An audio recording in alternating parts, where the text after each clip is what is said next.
কাবা ঘরের একজন কালো ইমাম আছে, নাম ইমাম আল কালবানি। দেখছেন এই ইমামরা আপনারা? উনি লন্ডনে একটা ইন্টারভিউতে বলেছেন, আমার মায়ের বদদোয়া আমাকে কাবা ঘরের ইমাম বানিয়েছে।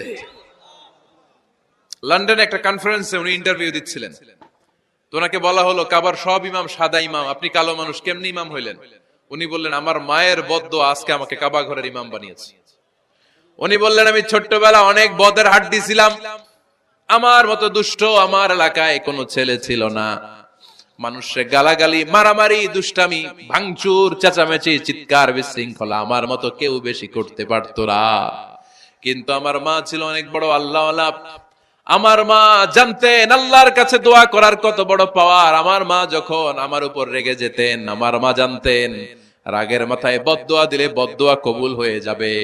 এজন্য যখনই আমি বেশি দুষ্টামি শুরু করে দিতাম, আমার মা রেগে আমারে বদদোয়া দিয়ে বলতেন, আল্লাহ তোরে হেদায়েত দেখ, আল্লাহ তোরে কাবা ঘরের ইমাম বানায় দে। মা যখন রেগে যেতেন, রেগে মেগে উনি সব সময় বলতেন, আল্লাহ তোরে হেদায়েত দেখ, তোরে কাবার ইমাম বানায় দেখ। রাগে রাগে ভালো দোয়া করতেন। সুবহানাল্লাহ কইতে বললেন না? আপনারাও আপনাদের ছেলে মেয়েদের জন্য একটা ভালো দোয়া সেট করে নেবেন, রাগ আসলে ওই দোয়াটা করবেন, ওইটার উপরে ঝাল মিটাবেন, রাগ মেটাবেন ওইটার উপর। পারা যাবে? পারা যাবে? 12 নাম্বার, ছেলে মেয়েদের সাথে খেলাধুলা করবেন। ঘরে খেলবেন, বাগানে গেলে খেলবেন, ছোট্ট বল নিয়ে আপনি দিবেন আপনার ছেলের হাতে, ছেলে দিবে আপনার হাতে। খেলাধুলার দরকার আছে না? আল্লাহ রাসূল সাল্লাল্লাহু আলাইহি ওয়াসাল্লাম বনুল আব্বাস চাচাতো ভাইগুলোর এক জায়গায় এক লাইনে দাঁড় করাইতো, আর বলতো, মান সাবাকা ইলাইয়া ফালাহু কাযা ওয়া কাযা, যে দৌড়ে এসে আমারে ধরতে পারবি তার এই পুরস্কার দিব। ওনার চাচাতো ভাইগুলো পাগলের মতো একসাথে দৌড়ে এসে কেউ বিশ্বনবীর কাঁধের উপরে উঠতেন, কেউ বুকের উপরে উঠতেন। বিশ্বনবী সবাইকে সবার হাতে হাদিয়া তুলে দিতেন। বিশ্বনবী নিজের কলিজার টুকরা কন্যা ফাতেমা রাদিয়াল্লাহু তাআলা আনহার 2 সন্তান হাসান আর হুসাইনকে নিয়ে সব সময় খেলতেন। পড়েন সুবহানাল্লাহ। হাসান আর হুসাইন রাদিয়াল্লাহু তাআলা আনহুমা বিশ্বনবীকে ঘোড়া বানিয়ে খেলতেন। ঘোড়া হতো কে? সবাই বলতে হবে, ঘোড়া হতো কে? আর ঘোড়সাওয়ার কে? হাসান আর হুসাইন। বিশ্বনবীরে ঘোড়া বানায় এরা কান্দে উঠতো, আর বিশ্বনবী বাবরি চুল রাখতেন, ওই বাবরি চুল ধরে এরকম ঘোড়া ঘোড়া খেলতো। সুবহানাল্লাহ পড়বেন না? মনে থাকবে বাচ্চাদের সাথে খেলাধুলা।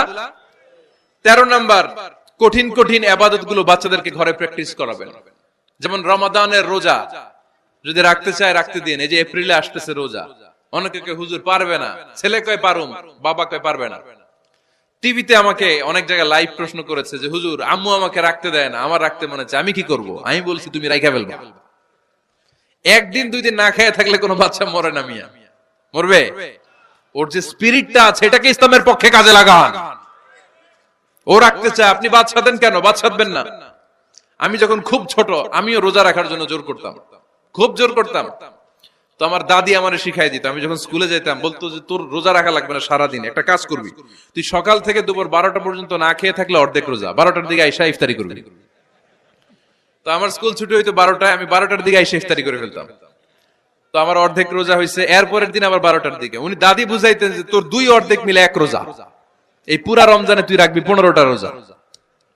এরকম বুদ্ধি আছে না নাই? একেবারে ছোট্ট যারা রাখলে আসলেই ক্ষতি হতে পারে, এদেরকে এইভাবে বুঝাবেন যে অর্ধেক অর্ধেক 2 অর্ধেক মিলে একটা হবে। এরপর একটু বড় হলে রাখতে চাইলে রাখার সুযোগ দিবেন। ছোট বাচ্চা, যে বাচ্চার আমলনামা এখনো শুরু হয় নাই, যত নেক আমল করবে সব বাবা মার আমলনামায় তুলে দেয় কে? এজন্য অভ্যাস করেন। ডিসেম্বরে যখন স্কুল ছুটি দেয়, ফ্যামিলির সবাই মিলে রাতে ওঠেন, রাত 4টার দিকে তাহাজ্জুদের প্রোগ্রাম হবে। আপনি ইমাম, পেছনে থাকবে আপনার ছেলে, একেবারে শেষ কাতারে আপনার স্ত্রী আর আপনার মেয়েরা। পারা যাবে? আওয়াজ করে বলতে হবে ইনশাআল্লাহ।